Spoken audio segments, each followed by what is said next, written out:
What's up guys, welcome back to the channel. In this video I'll be breaking down UFC Fight Night 172, I versus Calvillo. Firstly though, just recap last week's card a little bit. Finished in the top 60% on verdict, coming 1,868th with a gain of 2,454 XP. We went 3 of 2, losing both the underdog selections, and we also lost the multi per annum. We went 2 of 2 out of the 4 legs. And just starting off at the bottom, O'Malley, super impressive. Did end up getting the knockout, which I thought was probably the highest probability of happening. Just the odds weren't really juicy enough for me to take, but it's a super impressive knockout, massive knockout. Eddie was proper asleep. So yeah, super impressive. Magny, that fight did kind of play out how I thought as well. He was a bit disappointing. Thought he initiated the clinch game a bit too much when he was having success at distance. When he was ramping up the output in that third round though, I thought we were on for the TKO. But Rocco stuck in there, did well. Also with Sandhagen, he didn't really get a chance to show anything. Aljo came out, looked really good, got him straight to a bad position. I was kind of right about the winner putting a stamp on it with a finish. Just went the wrong side of that one. Asuncao looked completely outmatched in the striking, didn't mix it up with a takedown or even attempt that to get Cody thinking. Cody looked really good, way too fast, shoot him up with the leg kicks, and then yeah, Asuncao, that's good striking defense, didn't really save him too much there, trying to land a shot at the end of the second and just got cracked. So that's very interesting. Interesting to see where Garbrandt goes from there. And then Nunez was super impressive. That fight played out pretty much exactly how I thought. Felicia just sticking in there through her toughness, and yeah, Amanda whitewashing the score sheets. So let's wrap that up. Moving to this card now. At the bottom of the main, we've got Jordan Espinosa versus Mark De La Rosa. Espinosa's paying 2.37 times, and De La Rosa's 1.73 times on verdict at the moment. Espinosa's 14-7 with 1 no contest. He's 1-2 in the UFC and 3-2 in his last 5 fights. De La Rosa's 11-4, 2-4 in the UFC and 2-3 in his last 5. It's a bit of a grappling showcase, this one. The common narrative when two grapplers fight is that it could tend to be a stand-up affair.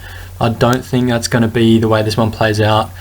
Both guys have fought grapplers or BJJ practitioners in the past, and all those fights have hit the deck at some point or another. Striking may play a little bit of a factor, but I do think this one hits the ground, where I think they're pretty evenly matched. Espinosa's perhaps a little more erratic, and he's a bit more unreliable, evident by his 4 of 7 losses via submission. So you could say De La Rosa's definitely more defensively sound. But both guys also have poor takedown accuracy. They tend to shoot in volume to get the guys to the ground. Espinosa's is slightly better, I think, there, but the big difference is in the defense. So 83% takedown defense for Espinosa and 42% for De La Rosa. So reading into that stat a little bit, I just feel like when this does go to the ground, I'm pretty certain it'll be on Espinosa's terms, and I'm less worried about him getting subbed if he's controlling the position. He should recognise the danger of De La Rosa there and be able to kind of manage the grappling exchanges a little better. To the striking, I feel like Espinosa, well, stats wise, he does have the higher output and he's again a bit more accurate. He already has a speed advantage at baseline, and then he's coming up from flyweight, so I expect that speed advantage to be even bigger.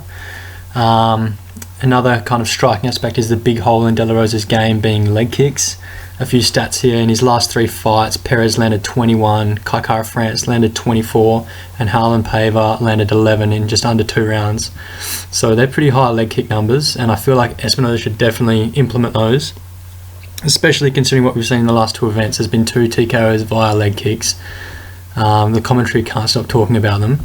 It's such a big weapon. They're just starting to finally get used more frequently in the octagon and to great effect. Espinosa also has a 4-inch reach advantage here, which will play into his strengths. De La Rosa's takedown accuracy is already so poor, and that discrepancy in reach should give Espinosa the ability to manage the distance a little better. It means that De La Rosa has to cover more ground to get deep in on the hips, and then with Espinosa's quite decent takedown defense, I feel like he's going to be able to keep De La Rosa off of his hips. Guys with the same reach have managed to keep De La Rosa at bay extremely well as well in terms of the takedowns. De La Rosa went 0 of 7 takedowns on Joby Sanchez, 1 of 7 on Kara-France, and then couldn't get Paiva down out of 2 attempts. The X factor in this fight is Espinosa coming up from flyweight. He hasn't fought at bantamweight in the UFC, but he has in the past. And I don't think he's going to be outsized in this one. I expect him to look pretty good at 135, have the speed advantage, have the distance advantage, chew him up with leg kicks, and just beat him on the points. I'm going Espinosa via decision. It's at 3.92 times, currently on verdict. I am tempted by a submission at 22.05, but I feel like De La Rosa is a bit too defensively sound on the ground. I think there will be some awesome grappling exchanges, but I think Espinosa will dictate them due to his takedown defense, distance management, and that reach advantage. And just hoping that if he's controlling, he won't get caught in a sub. Yeah. So going to the next fight, we've got Andre Fili versus Charles Jourdain. Fili's 1.27 times, and Jourdain's the 4.67 times underdog. Fili's 20-7, 8-6 in the UFC, and 3-2 in his last 5. Jourdain's 10-2, 1-1 in the UFC, and 4-1 in his last 5. The odds don't really represent it here, but I do feel like this is quite a close fight. Fili's got a big experience advantage, especially in terms of competition and UFC exposure. He's a really crisp striker. He's got decent wrestling in his back pocket. He was timing his wrestling shots really well against Sadiq Yusuff in his last fight. I checked the stats and he'd only got accredited for 3 takedowns, but he had plenty more. Just simply couldn't get the control time with Sadiq being so explosive back to his feet. However, he has a bit of a different story. Jourdain's a much more inexperienced fighter, especially in the grappling department. His USA debut was to Desmond Green, who managed to take him down 4 times, had heaps of control time, and that was like a really terrible stylistic matchup for Jourdain in his debut. Back to Fili, in terms of on the feet, he showed he can take big shots in that Sadiq fight, and he also has fought guys like Calvin Kattar, Michael Johnson, who haven't been able to put him out either. Jourdain's primarily a finisher, packs power in his hands, but I think he's going to be able to take his shots just due to that resume there. Jourdain is a wild man on the feet. Fili can be unorthodox with his striking as well, but I feel like Charles is even more unorthodox. In that Dahu Choi fight, he was spinning, throwing the flying the knees, and he also loves the clinch fight. Fili likes the clinch scenario as well though, and being the taller fighter, I feel like Jourdain might struggle to implement the tie clinch and knees from it like he has done on previous opponents. His biggest weapon standing up will be leg kicks.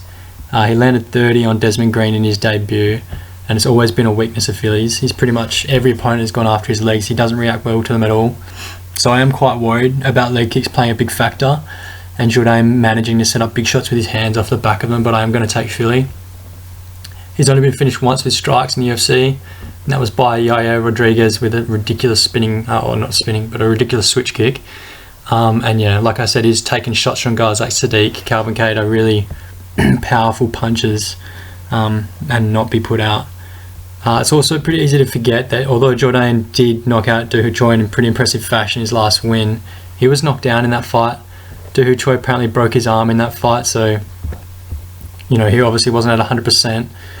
And Choi is also a different type of striker. He loves the close range fight, that kind of brute nature of him, where Fili is much more comfortable at distance, a bit more of a technical striker, and I feel like that's going to give Jourdain more problems stylistically than that Dahu Choi fight would or did. And then especially if he implements his grappling and wrestling, which he has been increasingly doing over his recent few fights, I feel like he's going to be able to tire Charles out and win a decision here. The outcome's currently paying pretty short on verdict. It's 2.63 times, but I can't really look past that being what's going to happen here. 4 of Fili's last 5 wins have been on the scorecards as well, and Jourdain's never been finished, so there's a fair bit of history to support that pick. Okay, so Merab Dvalishvili versus Ray Borg. It's the next fight up. Dvalishvili's paying 2.35 times, and Ray Borg's the favourite there at 1.74 times. Dvalishvili is 10-4, 3-2 in the UFC, and 3-2 in his last 5. Borg's 13-5, 7-5 in the UFC, and 2-3 in his last 5. I'll start off with Merab.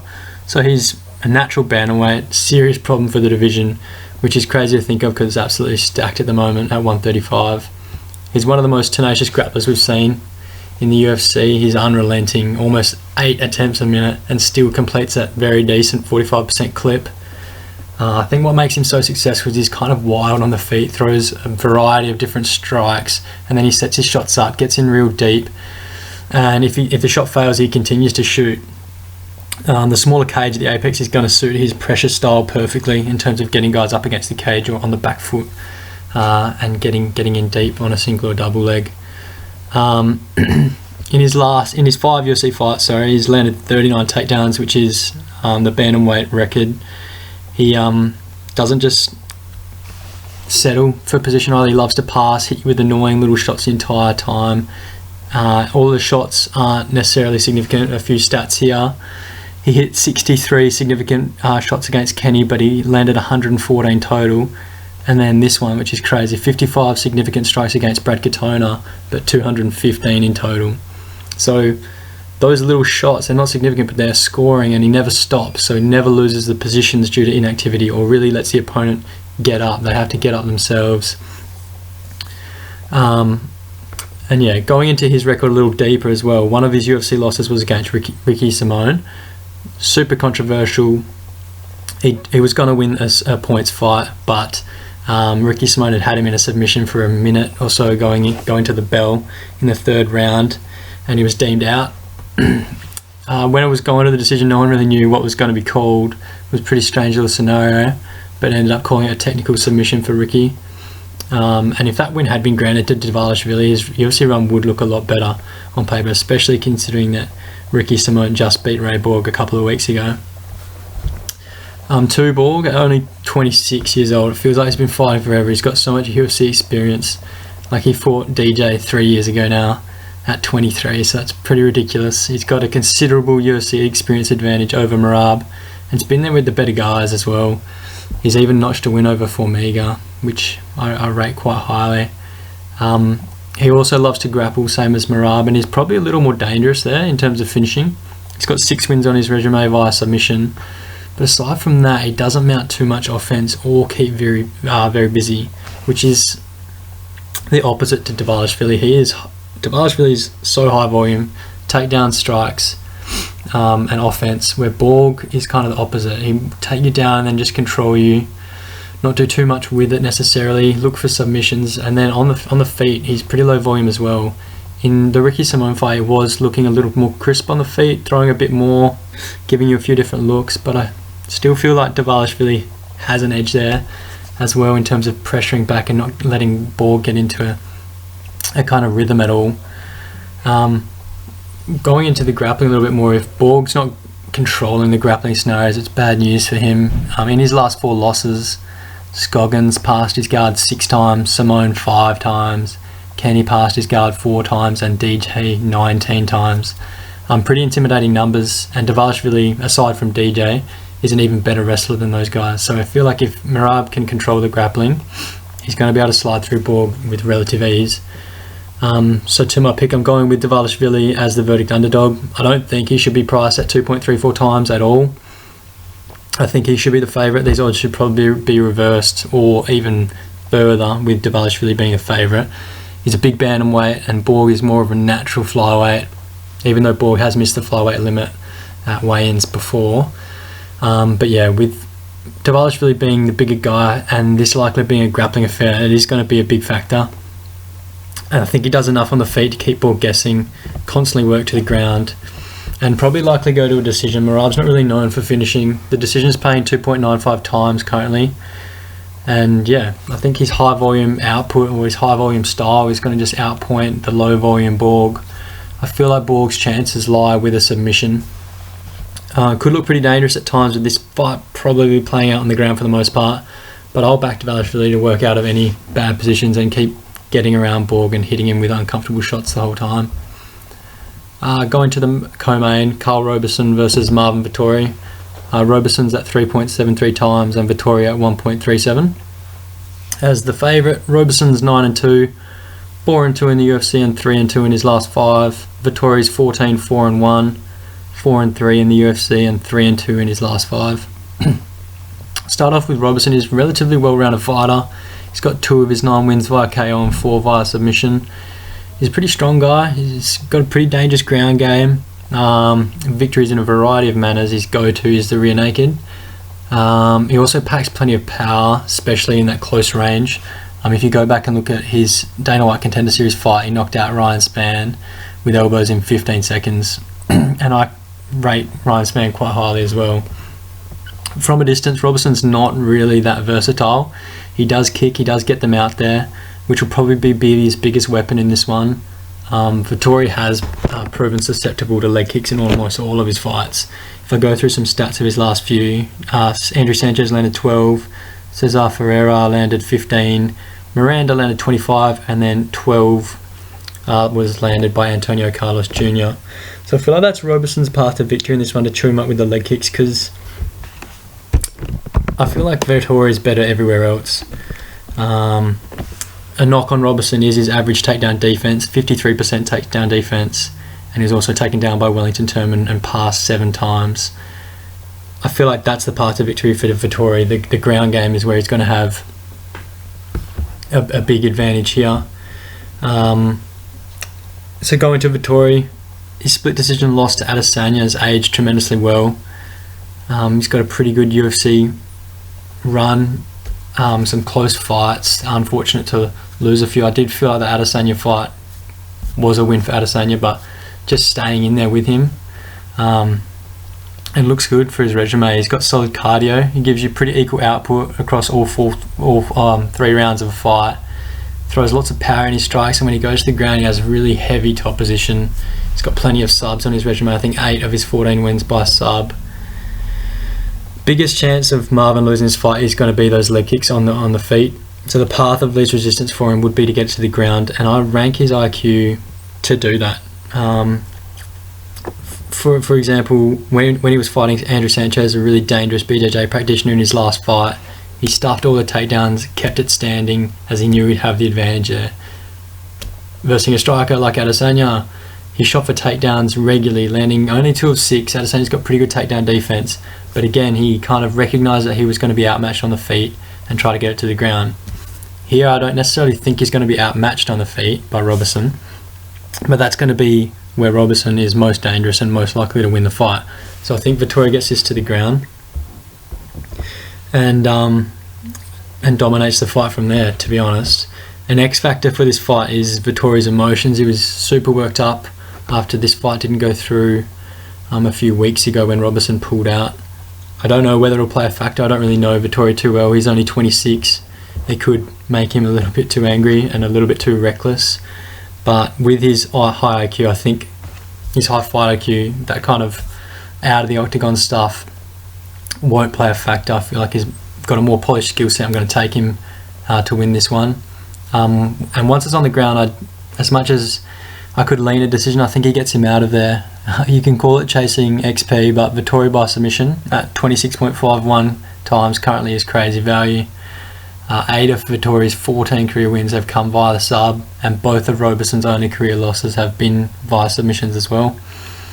In terms of round, I'm going to play a first round finish.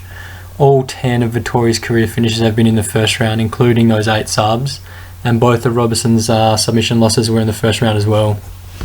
So that's pretty ridiculous alignment of stats and history.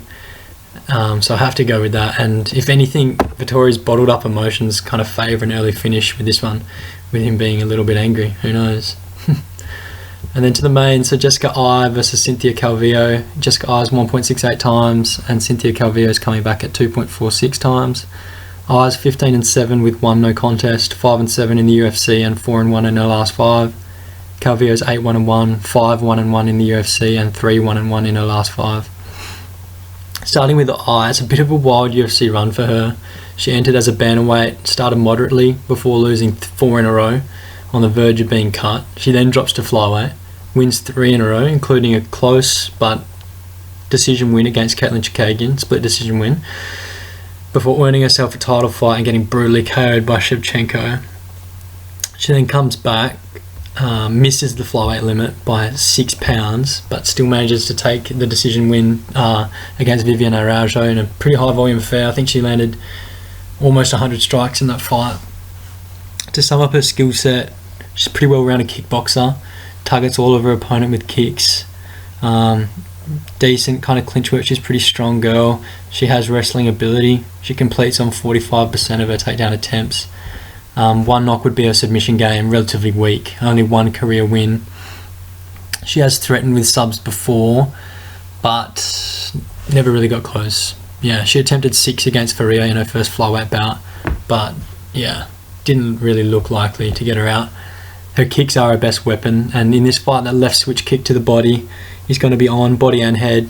Both these girls fight from the orthodox stance, so switching, bringing that right foot forward and being able to free up that left leg to bring that into Calvillo's body and head, definitely going to be on. And yeah, like I said, she's got high output, almost 100 strikes in her last fight, and then 81 and 67 in her previous wins before that. Going to Calvillo now, she's a pretty green fighter in terms of experience, but she's got notable wins over Courtney Casey, Joanne Calderwood and Amanda Cooper.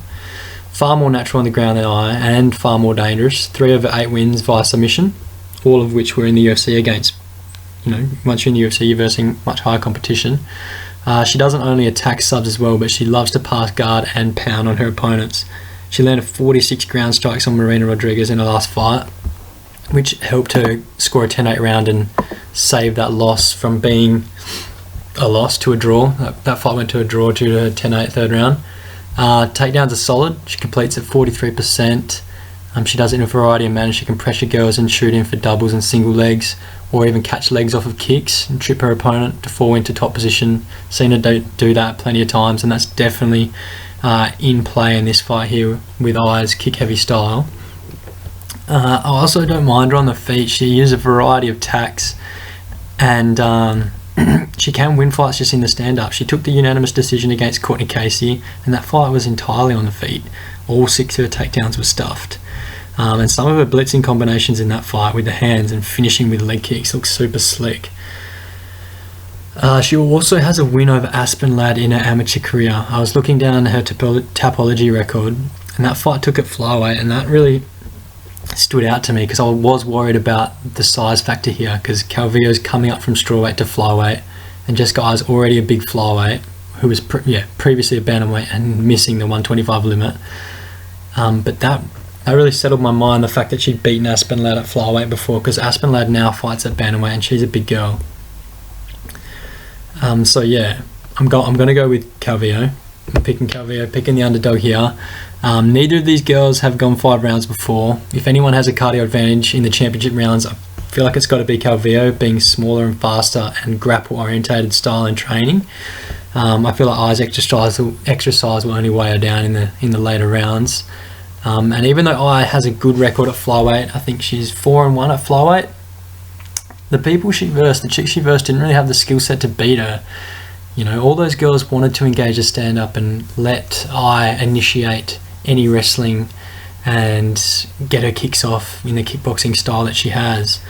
I think Cynthia will engage a stand-up when she has to, but she's always going to be pressuring I back, blitzing in, returning her kicks, and then once it gets to the ground, Cynthia's going to have the biggest advantage of the fight compared to I's advantage on the feet. So yeah, bit of a pick 'em fight in my eyes. So verdict giving us 2.47 times for Cynthia's good value, and I'm going to go via the 5-round decision here at 4.47 times. If Cynthia did sub her, I'd favour it to be late, but I feel like I's a pretty tough chick. She's only been subbed once, and that was in 2011, and 5 of her 7 losses have been to the judges, so bit of history there to back this pick. Okay, so to recap my picks, I've got Espinoza by decision, wagering 200 XP. Feely by decision, wagering 100 XP. Davalishvili by decision, wagering 200 XP. Vittoria with the first round sub with 250 XP. And then the Calvillo decision, wagering 250 XP. With the multi per annum, the fight props aren't actually released yet on Australian bookmakers. I wanted to get this video out. I'd actually done my analysis a few days ago, and I was just waiting on those odds to get released, but they just haven't. So I'll be accountable, and I will jot down my multi per annum in the comment section when they come out, so you can check back and see that if you're interested. And I just wanted to use the time here to put out a little disclaimer. These multis are unlikely to win. They're not even, really likely. We're going at 40 to 1 here, and essentially we only need one to hit a year based on how many events the UFC run. The record is likely to get worse before it gets better in terms of the return of investment numbers. But it's kind of just a long-term investment. Cheers for tuning in. I'll see you again in a week or two's time for the next event. And yeah, thanks.